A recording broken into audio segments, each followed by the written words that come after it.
Good day, everybody. I hope everyone is well, feeling good, staying positive, staying away from the news, and excited about today. We have not done one of these in a while, and that's by design. We're trying to regroup and try to get more people involved, more service members on these calls, and more engagement. So we have a lot to talk about today, so I'm not going to spend too much time explaining that. But I'm excited about today's call because it's an industry, it's a business that is vital, especially now that we're in COVID and we're all kind of, who knows what's going to happen. We're inside. We got to make sure that our businesses are branded properly.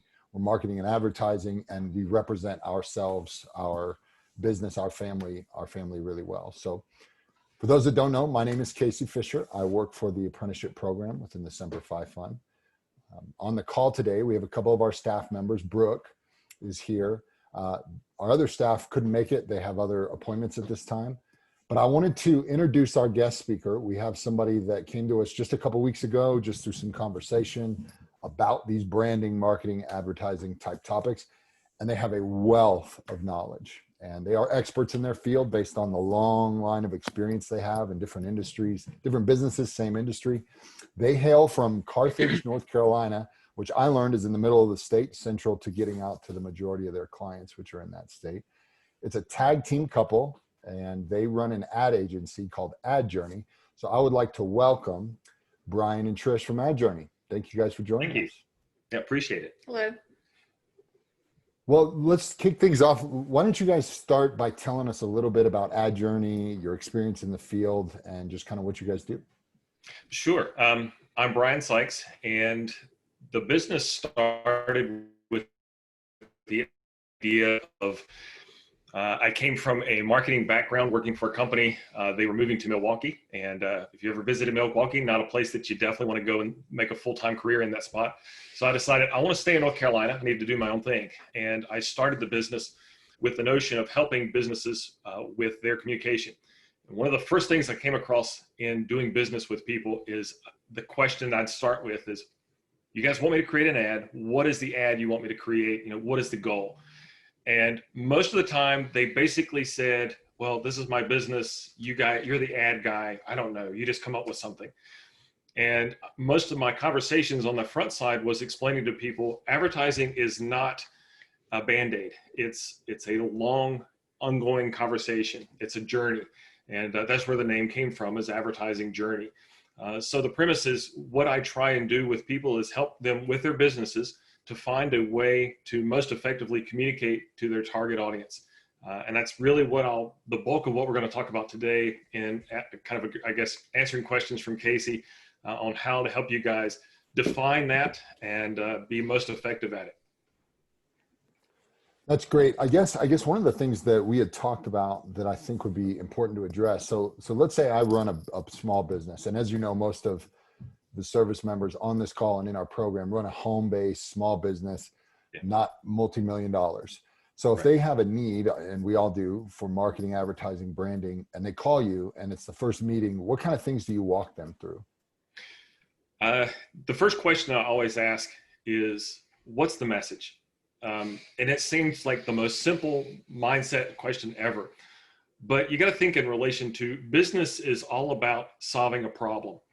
Your client, your target audience is a defined identity. And in fact, that's part of one of the things you do in marketing is you create what's called a customer profile, which basically spells, if you have an ideal client, what do they look like? And I go so far as to break it down into their background, their level of interest, things that are concerning to them, where they engage with life, what it is that they do as an individual, and then say, how would they come in contact with me as a business? And so this is called the buyer's profile, but it's also the manner in which a client engages or goes through the buyer process. In other words, we're so used to the idea of how we kind of do our thing. If you need milk, you go to a certain grocery store, you pick up your gallon of milk, done process. You don't think through the whole loop. But if there's a new product that you're introduced to, how is it that you find out about that product, gain enough interest in it that you then begin doing research and discovering more about it, and then actually taking the next step of purchasing? So you've kind of got to understand that about each of your clients. What is the process of the purchase decision that's made that gets them from knowing nothing about you to actually making a purchase? Nail that down, understand what that is. And then you've got to begin defining what's called consumer touch points. It's everywhere that consumer might come in contact with your business or your product. And those consumer touch points, that's where you need to relay your message. That's why I always start with the question, what's the message? If you don't know what that message is, then the end result is the client might come in contact with your product. What's their takeaway? They might go, oh, look, there's a pen. This is what the person sells. What does it accomplish? What is its goal? How does it solve my pain? And so what you need to do is take your product, understand your target audience, understand the message that takes away how you're solving their problem, and then make sure that that's in every touch point that they have. I would think too, when you're coming up with your client profile, your ideal client, that you have to get really clear and brutally honest, which can be a little difficult when you're new to business, when you're new to wanting to sell something, a product or a service, because you feel like if you narrow something down, you are pushing out potential sales. Right. And so actually what you can do though, it's if you think about it in a water analysis, if you are narrowing the stream of water, you're making its use to peel the paint off something much more effective. Right. Instead of a mist over your driveway when it has a stain on it. It's going to take a lot longer to get power behind it to be effective. Right. But it is a paradigm shift you have to go through when you're new to business or in small business, because you really can start out just thinking about, I got to sell stuff. I got to sell my stuff. I got to sell my stuff. And so getting narrow and clear and honest about your target client can be challenging because you feel like you're pushing people out. Yeah, that's defining your niche. That's what that's about. And that's very accurate. And what's really funny about that, Trish is absolutely right, is the more narrow you focus your niche, you define a very strategic target audience that's going to be interested in the solution that you provide. Mm-hmm. Everybody's not your client. And that's the one thing that a lot of people are familiar with, the general idea of TV, radio, newspaper, magazine, because those are such a broad distribution point. But really what's better is to figure out who your target audience is so you can communicate specifically to that audience with a language that resonates with them. Mm-hmm. It's like having a conversation. The people in your home, you know how to talk to them because you know them. The same idea is in business. The better you know your target audience, you can have conversations that are meaningful to them. Mm-hmm. Because it does always come back to communication. That is the core of this entire process, is good, effective communication and relationship. You want to be in relationship. Wouldn't you rather be in relationship with your ideal client? You know, it's like almost they've been hand chosen by you. Right. Do you want to be in relationship with clients that are frustrating and the communication is confusing, like you're not speaking the same language and they don't know if they're dissatisfied because you haven't been clear on your solution being a good fit for them, so they just kind of grab the solution. You think you're happy because you've gotten a sale, they think they're happy because they think they've gotten something, and then they're dissatisfied at the end because it hasn't been clear that they are absolutely yes or no your client. Right. It can eliminate a lot of frustration to choose your client by, again, you're defining who that is, and you're getting into relationship in a more dream state. Like it's a better setup from the start. Yeah. There's so much there. And we actually had a question that came across that said, what if everybody is your client? And I think that's the mindset there. I love that mindset because I can sell to anybody, or my product is so good that it can sell to anybody. And that might be true. But it's kind of, you're going to end up spending energy in all these places instead of the one that's going to give you the main vein. You can always grow. You can always have different silos and different markets. But to stay with your core so that you can grow, I think that's key. And you said a couple of things there about knowing yourself so you can appropriately kind of give away your gift and your product. If you know your business, who are we? We make our soaps in the kitchen. We don't make it in a big warehouse. We are a handmade, veteran-owned, in-house family company. People like that. Now, that doesn't mean you're the only one doing it, and that doesn't mean everybody's going to buy it. So then the question becomes, so you've helped them identify a target market, you've helped them understand a little bit better about who they are, and now it's okay, what's going to be the best avenue? And one of the questions that I got a couple of times was, and I don't know if these fit for these type of businesses, but commercials. You know, we think all the time that if I have an advertisement on a commercial or if I have a billboard, then I will sell. And you guys would know, and it obviously depends on the business and the industry, but when you evaluate a company, is that kind of the next step after you've identified who they are, what their target market is? Then it's not the same shotgun method for everybody. Correct. You've got really two different categories in your communication. Once you've kind of defined, you've got what's called branding and you've got what's called marketing. With marketing, what you're trying to do is, how we defined that yesterday, the idea with marketing is you're constantly putting out information with the idea of it's pushing them towards something. You could really think of it as, you know, the whole idea of a yin yang. So with the push side of things, is you're pushing them towards your product. You know, here it is, go get it. It's great. And you're also pushing out information about yourself out onto them. Right.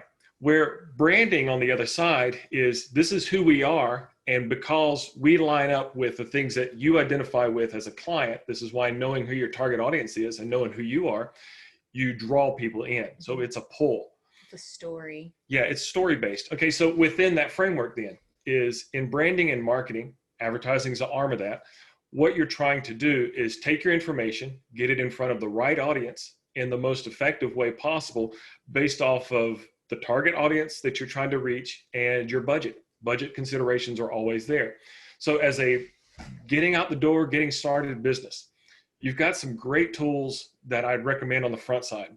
The first is social media platforms. Social media is a great tool. Now let's start from the very small mom and pop shop whose target audience is right there in their neighborhood. That audience that's right there in your community is called your hyper local market. Great word to know because you can find a lot of great information on hyper local marketing. With hyper local marketing, the first place to start is Google My Business.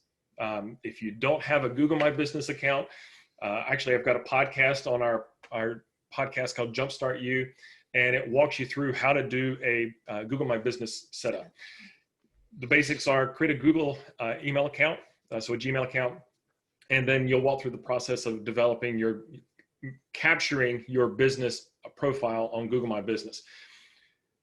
The next area of capture would be Facebook and Instagram. Those really work together. In fact, create your Facebook account, from there create your Instagram account, post to Instagram, and it will automatically share into your Facebook account. That's a simple way to kind of engage without having to overdo yourself. And whatever you're posting into Facebook and Instagram, the same day, go ahead and share that on your Google My Business. The reason is, when you pick up a smartphone, and here's Trisha's right here, and you say, hey Siri, give me directions to a pizza restaurant near me. Well, what the phone does is it uses Google as a means to do a search for businesses that are local. By having a Google My Business profile out there that's active and engaged, it's going to help you be in the front of some of those searches. So that's a great for your hyperlocal. For people who are engaged in the social platforms, Instagram and Facebook are your primary two that are the easiest to kind of get in front of. That's where you'll start your story. And as far as communicating, good question in this might be is, how often should I post? Don't overdo yourself. That's the number one rule, because when it's no longer fun and you're not enjoying this thing, it becomes labor intensive. It's red. It reads across to your clients. They can feel right. it. They can feel the frustration. They can sense the whole, negative aspect to it. So what I recommend is 2 to 3 times a week. 2 times is a sufficient amount so that Facebook sees that you're doing things with regularity enough that they say, hey, this is worth paying attention to. But don't just randomly choose. 1 week you'll do it on Tuesday and Thursday, the next week, Monday and Friday. Be specific. Mm-hmm. Set yourself up that you're going to do it on maybe Monday and Wednesday. And then just make sure that you do it every Monday and Wednesday in about the same measure of time. Because what you're going to do is you'll start finding a traction that'll take place. And it doesn't happen overnight. It will not happen overnight. It's going to take building and laying a foundation. It's sort of content. It's content. And before you plan on doing anything, even if you are a bigger business looking for a national reach, until you've got 12 posts in place, I wouldn't do anything else. I would work on getting those 12 posts in place. The reason is because they want to see that there's a history behind it. So say you create one post and you say, I'm going to boost this out because I'm excited, I've got this thing.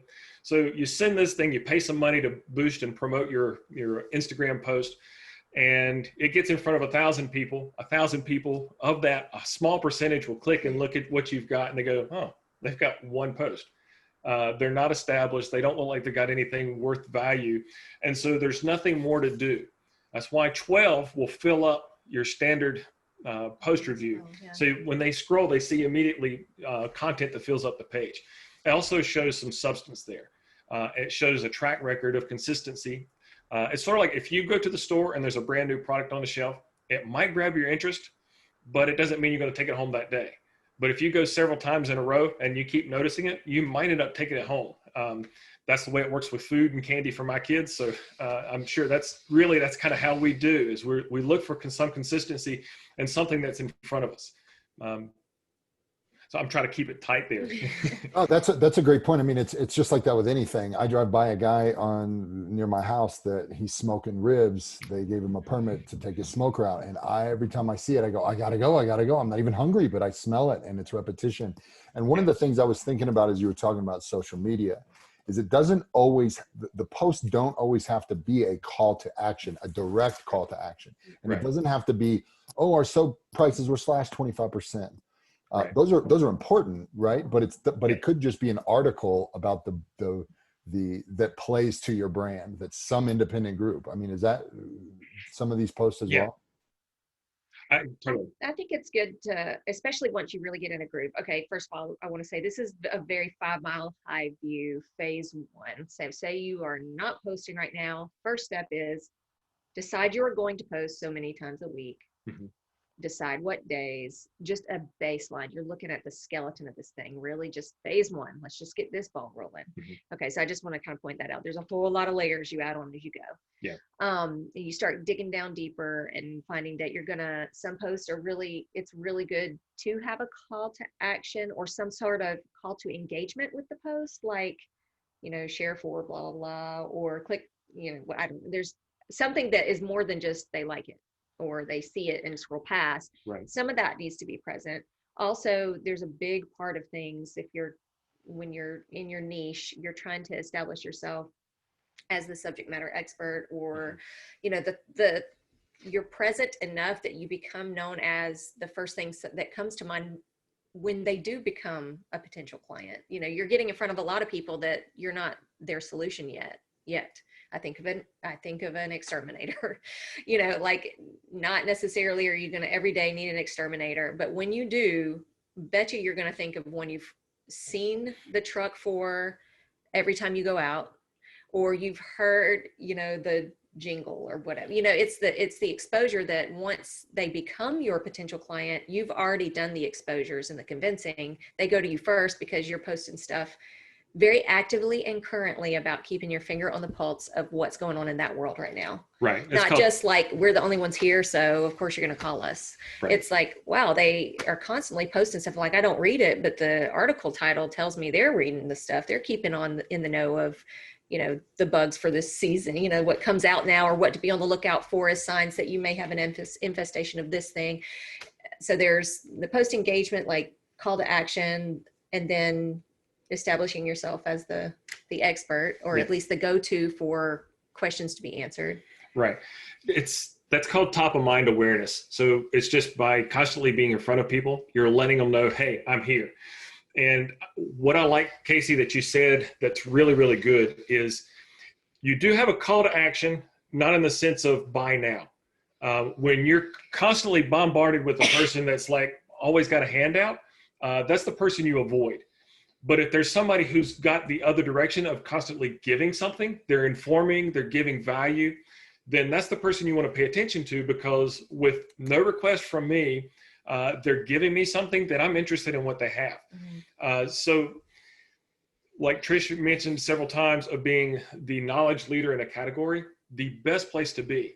And you accomplish that by simply speaking information and in an informative way to your target audience. You're letting them know, hey, this is what's going on in this category. Like you mentioned before, somebody who makes soap. Well, what is it that sets them apart? How is it that they're unique and different? What is it that you're using as your products? What are your choices for the smells, and why did you choose those smells? Use your content as a way to educate the consumer. And so when they come to thinking about, what do I want to get for somebody as a gift, or I want to do, I need this service need, you're the first person that comes to mind because they've been engaging. If you always got a handout, buy now, do now. We grew up in that mindset. This is the way they used to advertise, but they found that doesn't work as well anymore. People are more discerning buyers. They want to know more. And the best way to do that is by engaging regularly.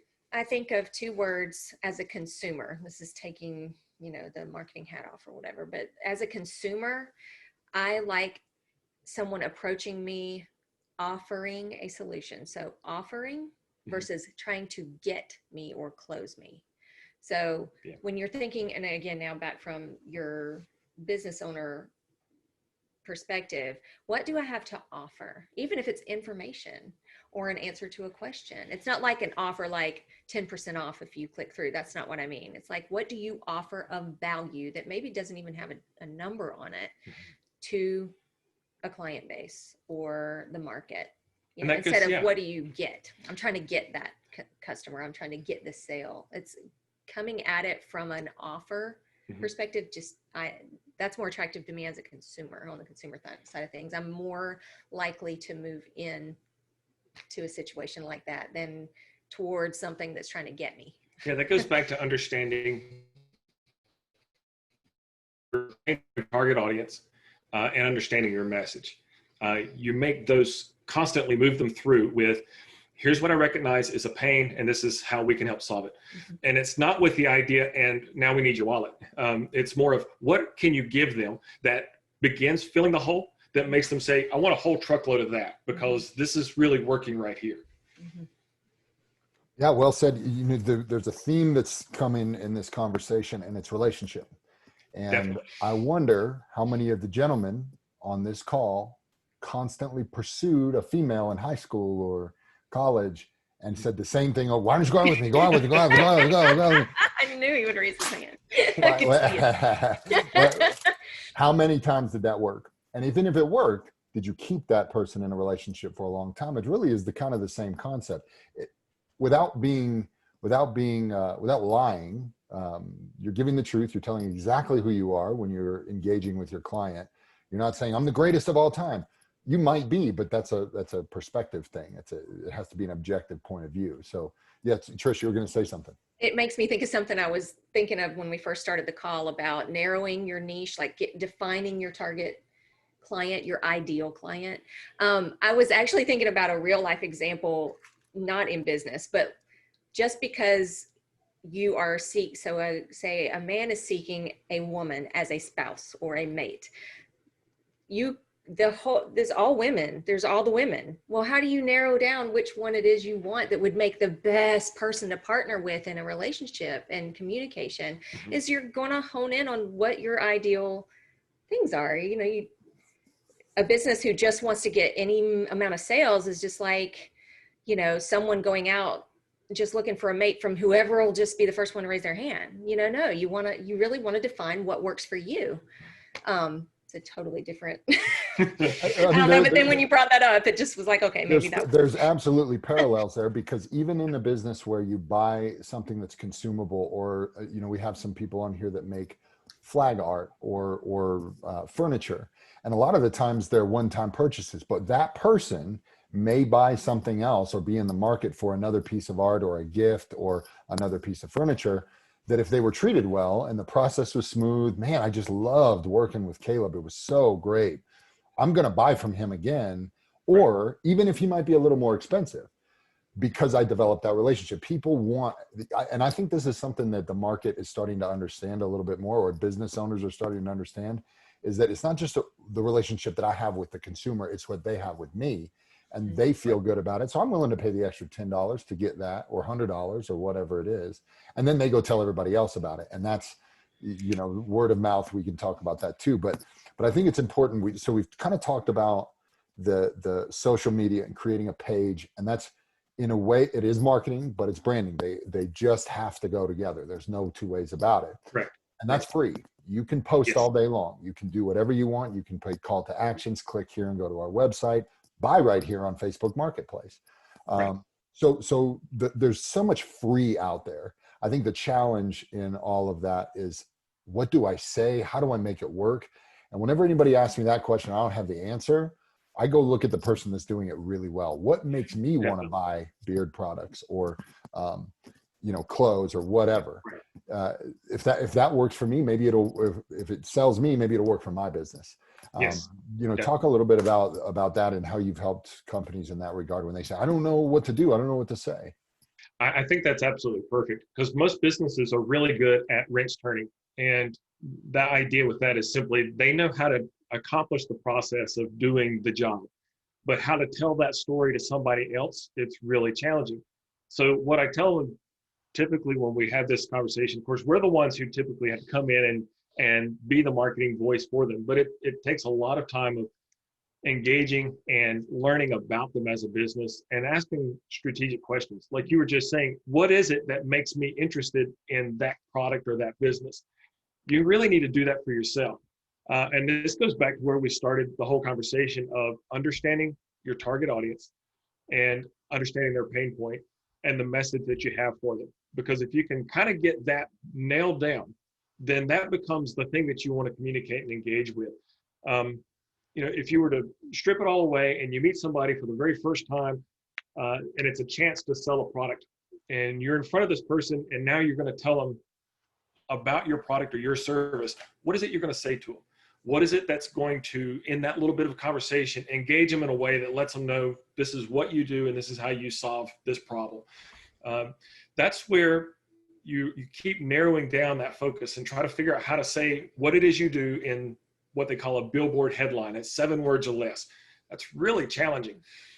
We met with a client yesterday, and in the conversation, we narrowed it down to what their primary interest and focus was. And the summary word that we came away with is helps. That was the focus of what that guy was all about in business. And it was real exciting because I was like, if you got nothing else in front of everybody that you engaged with, then this key thought of your business is here to truly help people. And then you build from that, and that message resonates with everybody. The idea, and he dealt with people who had properties they were trying to rent, and he was dealing with people who were trying to rent a house. And so being able to be on both sides of that, that's a really hard side to play. How do you address both needs? Well, both of them are looking for help. And then what's the next layer to that? Like Trish was talking about, there's multiple layers. The next layer with help is security. So you find your core idea. What is it that you're all about? And if you have a product, what is it that this product does that sets it apart, makes it unique and interesting and valuable? And then you begin layering to that. What are the things that, there's a form, Casey, I'll have to send it over to you. It's a way to break down your business into looking for 5 strategic words for each of these little categories. And what it does is it helps you then from that collection of all these words, pick the ones that are the most resonant with the brand and the idea you're trying to convey. So a lot of times it's just walking through the right questions in order to get the answer that you're looking for. So I know you were asking about what do I post? What do I post about?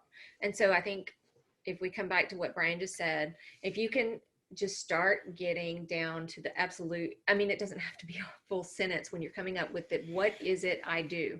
And then if you come up with a post idea, you put it back through that filter of, does this tell at least a sentence of the story in the novel of that word? And it can be subtle. It can be a part of the story building. It doesn't have to tell the story. It can just be a sentence in the novel of what it is you're doing, the story you're trying to tell. Yeah, I'm glad you used that word, because that's something I've used in teaching classes, lectures on business, is marketing is like having a line that runs through your business that's common for everything that you're trying to communicate. With the same idea of a novel, a book, you pick up Tom Sawyer, Huckleberry Finn, or one of those great classics, And even though the story goes all over the place, there's a common theme that runs through the whole story. And that's what your marketing message is you define what that common theme is through the entire life of your business. And you're going to develop it with each chapter. So as you read, chapter 1, and this is what happens, and then you go to chapter 2, this is what happens. Each of those still refer back to that core message that you're trying to convey. And it just keeps elaborating and building on itself. Right. Every sentence doesn't say the same thing, but every sentence is part of a big story that says one thing. Yeah, but let me give you guys the best advice ever. Trying something new doesn't mean that you're permanently locked into trying that new thing. It's kind of having an idea of an experimental mindset. In other words, I'm going to try this thing over here with YouTube for 6 months. Mm-hmm. And if it gets me something great, if it doesn't, then I'm going to try something different. It doesn't mean that you've thrown everything away.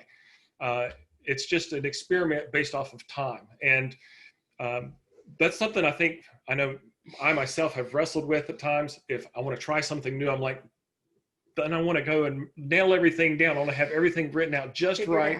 I want to have everything figured out. I want to have 10 people that come behind me and check it off and say, yeah, this will work. Instead of getting all focused on getting it just right, instead just release it and do it. Trish was a nurse in training, and she used in the nursing field API. So explain to them API. So it's a circle.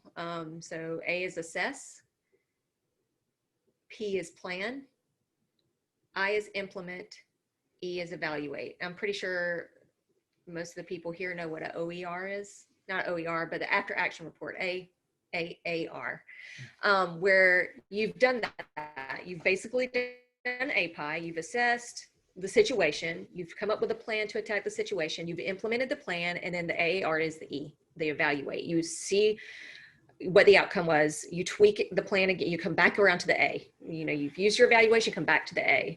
You assess now what the problem is, or what difference it has made, or what new things have cropped up or been added in or taken out. You make a plan again, you implement that plan. It's a tweaking, it's a constant cyclic, just tweaking. And the mindset is not focused on what if I fail? The mindset is what can I learn through this process that I can say, okay, so this doesn't work and this little piece does. So I'm going to take this, I'm going to expand on this a little bit more and give it another go. And you keep refining the process. Mm-hmm. Marketing is not like sharpshooting. It's you're focusing as much as possible, but really a lot of times your initial marketing is a lot like a shotgun blast. It's bloom, you throw out a whole bunch, and then you look at what seems to be working and you refine. And so what happens is each time you refine, you're narrowing that focus. So it's really kind of a reverse approach because you're going wide and narrowing it in. And we talk a lot about relationship and communication. That's where I kind of come in on this always, and I'll just bring it back to that. You do not wander into excellence. So this isn't implying that we're to wander around till something hits and is hot on that. That's not what we are talking about. We're actually talking about the full opposite, which is intentionality. You are intentionally trying a thing for a time with a mindset that it will be great if we have outcomes I hope for, or the positive that'll come out of it is I will see outcomes from this action and I can learn from that and move and adjust from there. We are not in any way implying a wandering through of, we'll just try this time, and in a few weeks that's boring, we'll try this. That is not what we're talking about here. You do not wander into excellence. We are talking about intentionality and not taking on the burden of being married to a choice forever and ever, amen. It's trying something for a set amount of time, and failure is defined by you. I mean, I really don't think we don't need to be worried about what other people think failure is. Celebration in failure is a really good idea too, because it means you've tried something intentionally and you've seen outcomes and you're doing something with that set of information. Right. Rarely are business relationships with a customer monogamous, unlike the relationship with a husband and wife, or they should be. But and that's what marketing is. I could go after Trish because she's drawn to the fact that my t-shirts say this, but I also offer a line of products that appeal to Brian and the polos and the golf thing, as long as it's still in alignment. I mean, we can't be selling t-shirts and hamburgers, and those are main lines of business. T-shirts are a side effect of it. And I'm not, there's nobody on here that I think does that. But I think we talked about, so we've been talking about, it's kind of like fishing. I love to fish. So I'm not going to go to a high mountain lake and throw in a massive lure. That's not going to get me anywhere. It's going to get me stuck. I'm never going to make it. But if I try it, because I'm in the shotgun method and maybe I just don't know, okay, fine. So now I have all of these tools, and to equate it to the business, we've been doing some free things. So we're doing the free social media stuff, and we don't have a huge budget, but we want to kind of dive in a little more into how do I put a Facebook ad, pay for a very targeted Facebook ad? Because now let's say we know who our market is, we know who we are. Now I'm ready to put a little cash into this. And again, it still might be a shotgun thing. So talk about that process. I don't really understand Instagram marketing that well. I do Facebook more, but talk about what that's like for a business owner. I'll start with Facebook because it's fairly simple as far as you're being able to refine how to engage on Facebook. One of the neat things about Facebook is you can create customer profiles. Before I jump into it and go over your heads with everything, here's the beauty of this, is Facebook wants you to advertise for them. They will give you all the great information for free. So there's a lot of great resources for finding out how to do all this stuff specifically. But here's the neat thing. If your target audience is broader than your local hypermarket, then you want to try to reach, you've got a defined area of who your target audience is and where they're going to be and things. Then you can do regional based, which is, I want to hit everybody within this point, which is my home base, and going out 10 miles in every direction. And so you can tell Facebook you want to go like that. That's one layer of engagement. You can define your region. The next is you can say, I want to hit everybody in the state of, in my case, North Carolina. That's a small that deals in fishing lures and hunts fish. And so what I can do is through Facebook, you can nail down keywords and define the structures of who you're going to target. And the beauty with that is, as you put in the definitions that you're looking for, Facebook will say, this is how big your audience potential is. In real time, right? In real time. And it'll say, so if I'm defining this and I put in fishing lures, I go business owners and I'm at 6 point some million. And I say that deal with fishing lures, that list drops down to maybe 500 or 600. Now, what'll happen is the more defined you create your target audience, the more pay-per-click you're going to be charged. In other words, there isn't really a pay-per-click like it is with Google AdWords.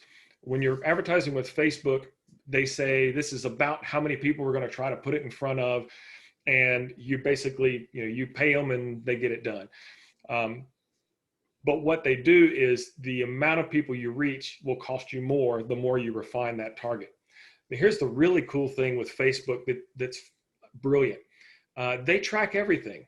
And so if you've got an email or a handful of emails of people that are your target audience, you can actually plug those emails into Facebook and say, build me a client profile that looks like this person. And they will backwards compile a list. They'll take and look at these individual emails that you have, and they'll look at their profile activity, everything that they do, their interest, where they shop, where they go online to look for the things that they're shopping for.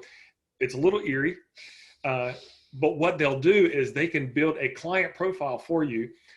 You can give it a name. This is maybe Ad Journeys Market Reach for North Carolina businesses. And I can send an email specific to that target audience. And what happens with this, though, is even though that seems more strategic and more specific, your pricing per user is actually better with Facebook, because then you're not, even the other, when you're saying, I want this business and with these details, it's still a little bit broad. When you're doing the email targeting, you're going specifically right to the people that are of your interest. It's basically like getting in front of that person that's going to buy your product. They're interested. That because they match the profiles of the other people who've bought from you. It is, and this is we kind of get stuck sometimes. A lot of our veterans get stuck in a place where I just don't know where to market. Could I put a commercial together? Should I put a radio spot? I really think that social media, for all of its faults, all the things that you just said, can be used against us as the consumer. Yeah. And in fact, they are. but Yes, they but are. they also benefit the business substantially. So it really becomes, if you want to pursue that, just understand it. And we've had a couple of questions, and because we're about 45 minutes into this, I wanted to start firing some of these at you, Sure. and see where this goes. So we had a question earlier about, I'm going to pull it up here, about kind of an ad agency and selling a single product through a website or a Kickstarter page. And can an agency look at your product and estimate your click-through and conversion rate is one of the questions. Yes, somewhat. An agency can kind of help you. And most of the time the agency is not there based off of, I'm going to give you this kind of result. There's nobody who can promise you things like that, especially with social media. You can do the most effective targeting you can possibly do. You can get an idea of the numbers you can get in front of, but that doesn't, just because you hit 1,000 people doesn't mean you're going to have 1,000 sales. I'd say be careful of an agency that promises you a specific outcome. Yeah. What they can promise you is what they will do, their action. That's the thing you're really going to want to look at is, right. Are they telling me something they have control over that they can promise me? Right. And one of the things you got to be careful of is if it's not a quality agency, they say, we'll guarantee you'll get 1,000 clicks, then they may have gone on and hired one of these agencies from India that's going to basically go in with 1,000 different logins and check your thing. Now, what that does is it gives you the immediate clicks and the exposure, but it's not your target audience. It's not a valuable click. It's not a valuable click. So it raises your numbers, but what happens is what you're looking for in social media is engagement. So if you pay money, you get in front of 1,000 people, but those people don't follow, engage, or do anything with you going forward, that's a loss of your money and a loss of your time. And as far as Facebook and Instagram are concerned, because they didn't do anything further after the fact, they're going to say that you're trying to game the system, and they'll actually push you down in rankings and value. So you'll lose exposure. The better way is, if I were from the ground up, if you guys were to come to me and say, okay, Brian, look, here's what we got. We're just starting our business. We've established a Facebook and an Instagram account. We're hitting maybe 10 likes a day. I'm just not getting any traction. What do you recommend? I'd say, let's start by creating a video. And I want you in the video to tell the story of the product that you're selling. Embed this on your Facebook, embed it on your Instagram account. Let it be seen, and then push it out there. Let that be seen. And I don't mean push it out there like pay for promotion. I mean, put it out there and keep talking about it.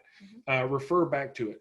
And if you have a video that's 1 hour long, break it into little 5-minute segments and take and lead with what is it that's the key thought in that 5 minutes? Put a little something there that defines it, describes it. Learn how to use hashtags. Those are great ways to get in front of the people that are interested. And how do you know what's good for a hashtag? Go to Instagram or go to Facebook and find people and businesses that are doing something you're interested in that you like. And then look at their hashtags, copy and paste. Doesn't cost you a thing. Yeah, great advice. I mean, and again, it's looking at something that's already working and trying to apply it within. Yes. We have another question. So I have a guy. This question's been asked before, but there's David Burnett just put hashtag LY. I don't some sort of website.com that maybe will filter the most used and sought after hashtags. And if you don't know how hashtags work, that can be explained, but just Google it. It's a pretty easy thing to understand how that works. What are your thoughts on how you market on LinkedIn? LinkedIn is a great platform. It's sort of like the wild, wild west of Facebook for business. What I like about this, especially if you're a business owner, is it's a place to get in front of people. Now, the way LinkedIn is going to work on the front side is it's slow and laborious to get it going. But what you want to do is connect with as many businesses of like interest to you. And you want to find people in categories that are doing similar things. You want to find people who are providing solutions in similar categories and reach out and connect. Don't do the canned requests for connection that a lot of businesses do. I get these all the time. We're in such terrible times, we should connect. I'm like, no, that's no value to me. It's like a line in a bar. Yes. Like, don't do that. So what you want to do is make it personal and engaging. And you've got a limit to how many characters you can have for if you're on LinkedIn and you see a picture of a person and it says they're the CEO or whatever, and there's a place for connect. When you click connect, it'll pop up with a little screen that says, do you want to include a note with this connection? Yes, every time. And what I do is actually I have a note, a list of notes that's included on my computer whenever I'm trying to connect on LinkedIn, and I'll copy the one that's relevant to this person, replace the name, and paste it in.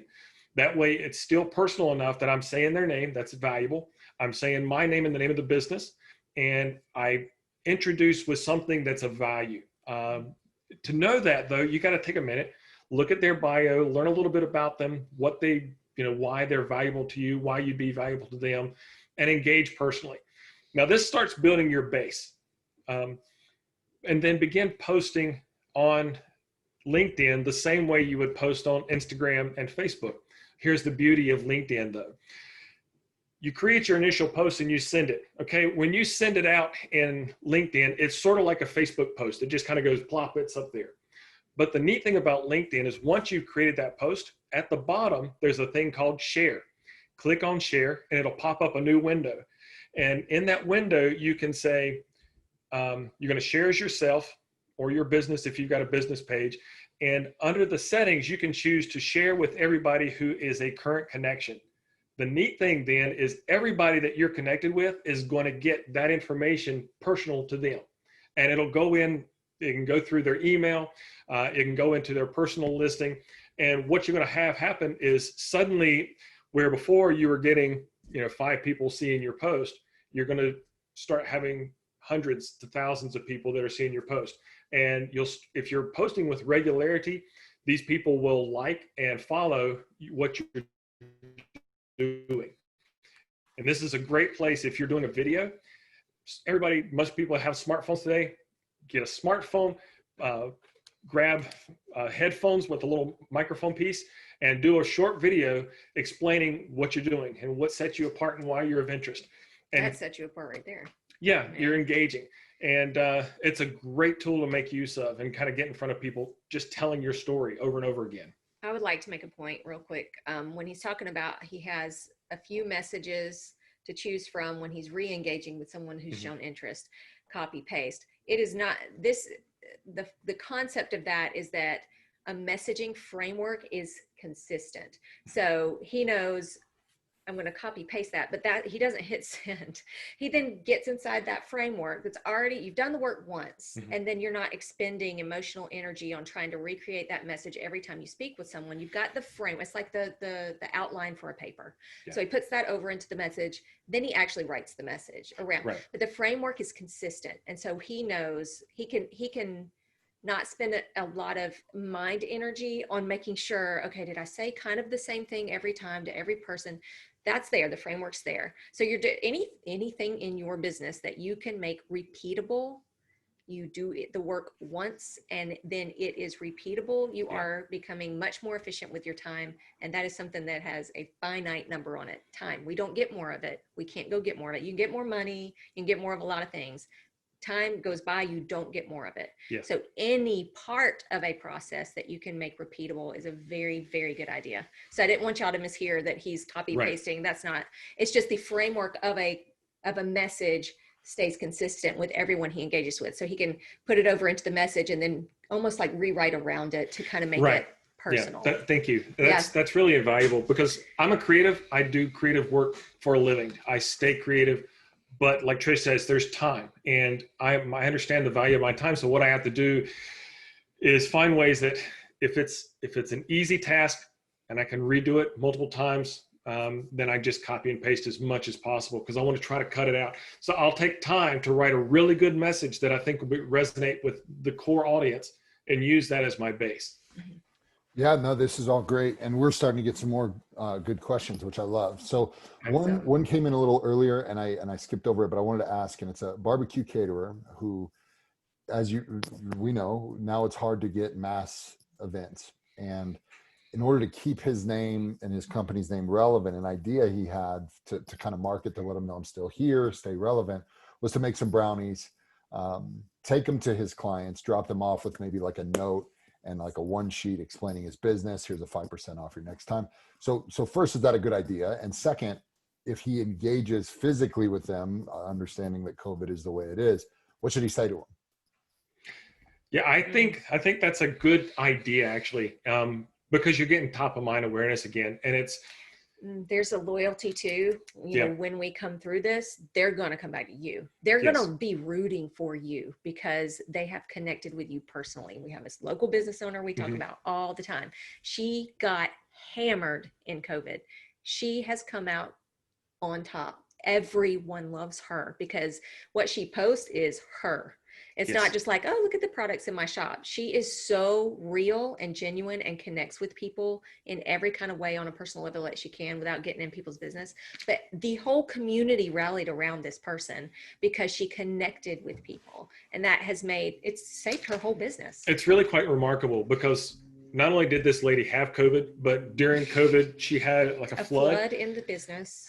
So every minor catastrophe seemed to hit this lady during this season, and she's come through glowing on the other side of it. And it's like one of the people I follow, and I recommend any business owner out there to look him up. His name is Chris Do. The letter D-O is his last name. Chris Do owns a company and marketing advertising firm, and he has another thing called The Future, with no E on the end, but thefuture.com, no E in future. And what he talks about all the time is about marketing and branding and advertising. But one of the key things that he has to take away is he said, when he started The Future as an educational platform, he gave everything away.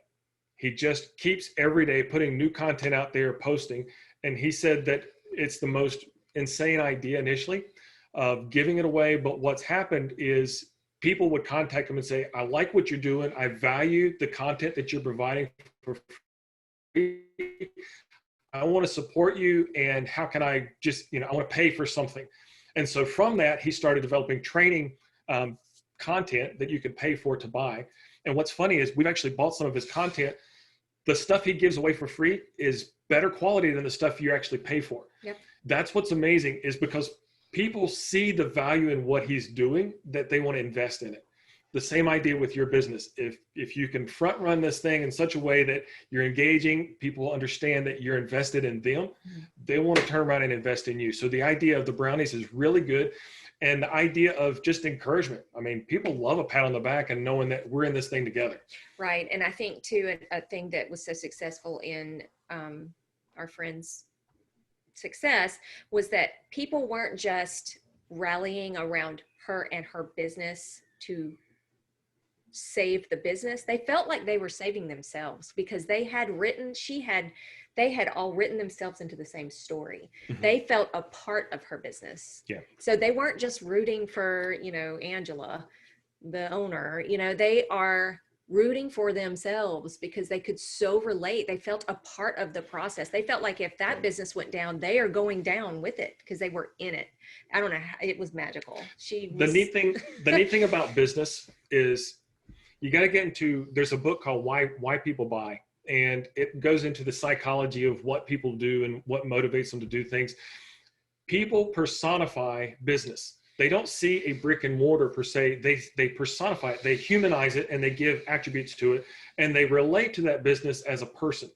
So if you've got a business, if you've got a business that's got a great personality, when you engage with it and you think about it, in other words, the consumer touch points make you feel good. They encourage you. They inspire you. That's the ones you want to be around, just like people. So you want to build the personality of your business to be like the person that you want to be around, because that's really what you're going to draw. You guys should write a book about the parallel to a relationship to the business. I love it. It's good. Yeah, you got to know yourself. You got to love yourself. You got to understand it so that other people will buy in. And so I'm just going to we have some more questions. I have one that I'm going to put on live that's going to ask because it's a little bit longer. But one question, it's a little longer. The sum of it is when looking at an agency and pursuing a marketing kind of plan, or let's say it's Facebook or whatever, what's a good or average return on investment that one can expect? That could be really tricky. It depends on the market that you're in. You should always look on the profitability side. In other words, there should always be a return on investment if you're going to advertise. It depends also on the area that your promotion is going. In other words, if you're on the starting end of a business, there's a lot more on trying to push that name and exposure out there than there is on an existing business. And you're just kind of like tagging on, like Nike. Nike spends a tremendous amount of money on getting the brand information in front of people in the right hands. But everybody knows about Nike. But their return on investment at this point is far better because they've established the brand. There's not a hard, fast number that works. My son just graduated from UNC with a business degree in marketing. And, there's numbers and formulas all over the place. Your typical return depends on where you're at in that point and then the channels that you use. This is why it's really important to, again, goes back to what we started with. Know your target audience, know your message, and keep honing in on that. It seems like I keep repeating it, but that's really the core and the guts of it. Because if you're looking to get a result, then you got to know who it is you're trying to get the result from and what message that you're wanting to communicate to them so that you get that back. Again, if you understand that audience, then you know where you're going to get in touch with them, how you're going to find that audience. And it's the process that the buyer makes from not knowing about you to actually making a purchase decision, understanding that process and figuring out where can I fit within that mix that's going to let them know, I exist, here I am, pay attention to me, and what's the most effective way to do that. Utilize the free tools. And, I don't recommend a lot of hard, heavy advertising until you're an established business. Now, there's some ways that you can do it. The idea of the brownies, fantastic. It's brilliant. It costs you the cost of brownies and gas time to get you there. And it's connecting. So if you're on a hyper-local engagement level and you're trying to get in front of people, then leverage those tools, put you physically in contact with the clients. Let them know you exist. I think if you want to think, how people say dress for the job you want when you go into an interview. If you want to think as the business you hope to be one day, it's really hard to break out of this, but there are a couple of different ways to look at your return on investment with an agency or an ad campaign. So you're going to look at the numbers that are measurable. I paid for him to put it out this many times, and I want to see this much profit increase over this amount of time. That is reasonable to hope and expect, although I do know it's not, really it's not in my control. That is my reasonable expectation with those measurable things. But there is a much bigger thing that bigger business looks at, which is value. Yes. And that sometimes cannot be measured with a number or a dollar sign. And it cannot even be measured inside a shorter amount of time of a campaign. You're looking at a longer term value that motion and action had for your business and its movement toward your goals. Right. And it's just not measurable, but you do get good at knowing what that looks like, what it feels like. And those things in tandem have to be considered. So that, like branding at the beginning, branding is about pulling people in, but it doesn't, just because you invest in your branding doesn't mean that you're going to have, a marked return on investment. Right. Like not where you can connect the dots, a direct, this movement in branding got me this sale. Right. That's more on the value. Now if you've got a good agency, they can sit down with you and help you develop a strategic plan that says, this is where we are. This is what we're trying to reach. Here's the steps that I think we should take to get there. And it'll be very well defined. And it's going to be a lot of trial and error on their behalf. They're going to have some suggestions and they're going to have a pretty good idea of what they want to do. But nobody's going to give you a guarantee. And they should be. You definitely should, if you're going to get in bed with someone, be willing to pay money to someone only if they're willing to work with you during that set amount of time. Yes. And willing to tweak and change. And that means they're staying in it. They're staying in the living, breathing thing instead of just checking a block, handing you this thing, you work the thing and we're done. Yeah. It is a moving, living, breathing thing. And so they should be checking in with it and doing the vital signs on this thing and making the changes to the medication. You're wanting to make changes that are still moving you toward your desired outcomes. Right. If they want a payment up front and you don't talk to them for 30 days, they're probably not the ones you want to deal with. because they just basically took your money, and they'll do some stuff, but they're not going to do the other It's side. not a relationship. Right. It's not a relationship. Yeah, yeah, no, that's a good point. And I want to we have time for one more question, so I'm going to unmute him. And this individual is an inventor. He has a couple of products and working more specifically with DoD contracts. So I'm not sure where this is going to come from. David, the floor is yours, sir. Yes, thank you very much, Casey. I appreciate that. And also, Brian and Trish, thank you very much for your time. You're welcome. So my question is in relation to advertising a product, specifically a machine gun weapon mount for combat assault vehicles in the military. We have a couple competitors in this space. In respect to advertising, does it ever make sense to bring up the competitors' downfalls only to enhance our features in our marketing strategy? Or does it detract from the overall message of our product by, you know, talking about, okay, here's where the competitors' downfalls are, so that's why our features are so much better? And, you know, we see these political ads, and it's like one guy is always focusing on destroying another guy instead of talking about how what their value proposition is. So I don't want to I don't want to do that, and I don't want to lose focus on our product offering by portraying an inferior product. So maybe it doesn't make sense to talk about why the other product is not good and why ours is better, but instead focus on what makes our product special. And then that in turn would lend a hand in saying, oh, okay, the end user already knows about that other product. I don't even need to bring it up. So I just like to get your thoughts on that. A great question. And Specific experience in this yes, one. specific experience on this one. I'll start by saying I like your use of the word features. And then the description that you had on the tail end of that was benefits. First, Ogilvy, great advertising executive. He's dead now. Look him up. Ogilvy and Mather were advertising agency executives that were brilliant. They really set the standard for marketing advertising. They actually decided to try this out. If we put the competitor on the ad and talk about how bad they are, the problem is the consumer goes, they can't remember which was which. So you've just given them exposure. You've given the client exposure, advertising. free advertising for them. And the takeaway from that is it never has worked to your advantage to mention specifically competitor. If you took them off the table and you said, this is the product we bring as a solution, and you can go through features, but features is sort of like, you know, these are all the great things.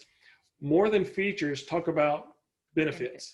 And what's the difference? A feature is a list of, you know, bullet points of all the things that you have. They're just words. They're just words that fill up space. And it's sort of like the guy who walks around in a crowded room, and he goes around and he's applauding himself everywhere he goes.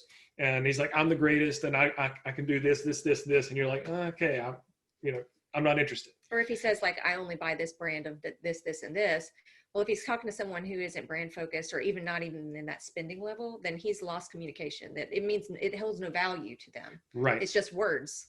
So if you want to focus on the solution that you bring to the table, and then the benefit is, how is it that this feature is an help and an asset to accomplish the purpose that you have built it for? You know, what is it that sets it apart as a solution?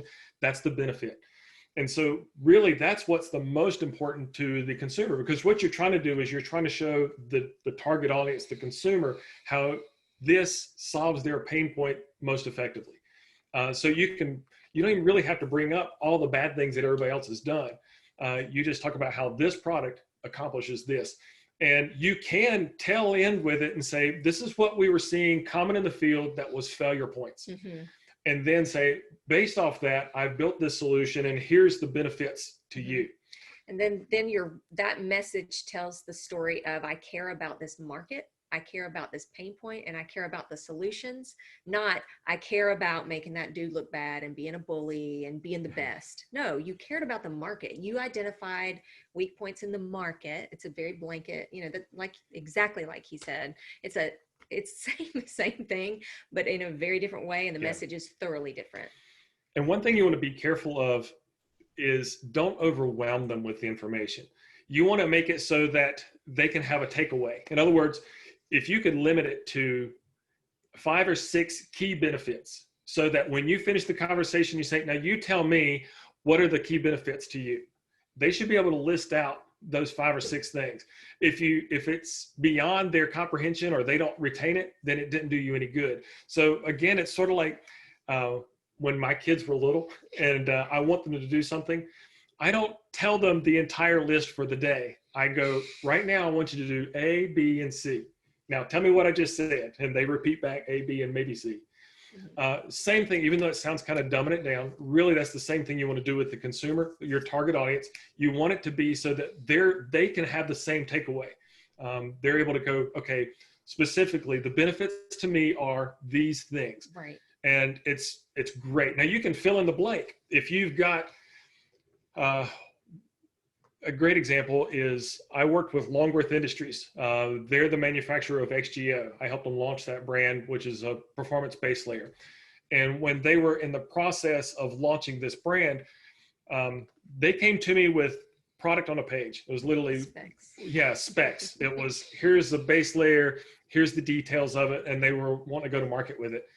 And I said, you guys are forgetting the primary thing is you've got a person on the other end who's going to pick this thing up and read it. And there's nothing here that it communicates why this is of value to me. Why pay $45 for a pair of long johns? You've got to make it have value. Mm-hmm. And so what we did is I went in the other direction and I said, first, we got to define the brand, XGO, and I called it the first layer of defense. That makes sense because it's a base layer. And what I did is instead of making it a shirt or a pant, it became a part of your uniform. And you guys can relate to that mindset. It's a piece of equipment. And then as a piece of equipment, it has a performance, something it's supposed to accomplish. And what does it accomplish? And I went through and I talked about 4 layers of the 4 layers that were important to a base layer as a piece of equipment on your body, what it's supposed to accomplish. And the military used that standard now as the basis for when they're defining what a base layer is or performance base layer is. This is what you have the opportunity to do. You get to come in and define what are the key things that are to take away for this particular thing that I've invented or created and why it's of value. I think it's getting to the why, because I'm not a tech person. So if my son he's building these computers, 2 of our sons, and he keeps talking to me about the CPU thing with all the letters, numbers. And I'm like, it won't stick. It just will not stick because I can't cross it over into relevant to me. But if he tells me, like if I walk away from an interaction with him and somebody says, well, why is he doing that? Or what's he doing? I would be more apt to say, he's trying to build something that goes faster. I can't name off specs, nor can anyone else who that doesn't relate to. So if you're talking about features, and someone has to walk away and describe you, and the features aren't in their communication wheelhouse, they don't know what 3,000 thread count means if you're talking about a fabric. But if you're like, this will stay cleaner, it will stay cooler, it helps you sleep better because you don't get hot in the night, they walk away with the why. It's the why of the specs that you're wanting to get down to, so that when they walk away, that info doesn't just fly out because it never sunk on any fertile soil that means anything to them. Right. Does that answer your question? Good thumbs up. Well, this has been very educational for me, for us. It's always good for us to talk to people who are experts that understand it and can provide the backup with the experience and the stories and let us see things a little bit differently. And right now we're all in a weird spot. We don't know what's going to happen. We don't know if we're still going to be on lockdown or if it's going to go free or if it's some hybrid of the both. But no matter the rules, we have to adapt to the rules to be successful in the mission that we all have individually in our businesses. And I loved how we started this and how it kind of got brought back to that. It's about who you are, what you're made of, what you're making, and how you can communicate that to other people simply. But Yes. The other thing that I'm glad you hammered on was really narrowing down your market. And so I know what I want to hit. How am I going to hit them? So it's a sharpshooter mentality on what it is I want to hit, but how I'm going to hit it. It's a widespread buckshot deal. And then we can narrow and grow from there. So I just want to say thank you guys for giving us this time. I've actually already had some vets email me or in the private chat about getting in contact with you. I will have their contact information if you want to get in touch with them. The only thing I ask is that if and when you do, just copy me or your advisor when you're communicating with them, so I make sure we're tracking on everything that's going on. But I want to turn it over to you guys for any closing remarks, and then we will all break for the day. Thank you for the opportunity. This is, I've got a teacher's heart. I love getting in front of people and teaching. So I enjoy the opportunity to share all the stuff I've been cramming in my head for the past 25 years. It's fun stuff. But again, like I keep saying it over and over again. And it's kind of funny because a lot of times when you don't know something, that becomes such an ambiguous, scary category. So I keep coming back to what really the root of this whole thing is effective communication. It's, that's what it really boils down to, is good marketing, good advertising is really effective communication. When I was in college, freshman speech class, the one thing I took away from that class was the effective speaker realizes the primary purpose of speech is the communication of ideas and feelings in order to get a desired response. Okay, so ideas and feelings, desired response. You got to have those three things in order for it to be effective. So in your marketing, you got to have great ideas, and you got to have the feeling and emotion behind it that supports it, and you got to have a desired response. You got to have a goal in mind where you're trying to go with it. But thanks so much for the opportunity. I'd love to be able to do this in the future again. I'll just bring a little squishy to the end of it and say that you are business people, but if you do this stuff, it was going to leak over into the other parts of your life that are important to you, and that is your relationships. I am telling you, there's a reason it's successful in business, is because it is good stuff. And yeah. When you bring it back to communication and really valuing that and being intentional about your messaging, that leaks over into the other areas of life that will improve things. Always. Yeah, for sure. Amen. Well, and you guys heard it here first. This is being recorded. I gave them the idea about the book. When they write it, I want the credit. I need 5%. All right. Thank you guys so much. Everybody have a good day. Reach out to your advisors if you need anything. Thank you again. Thank you. Thank you guys.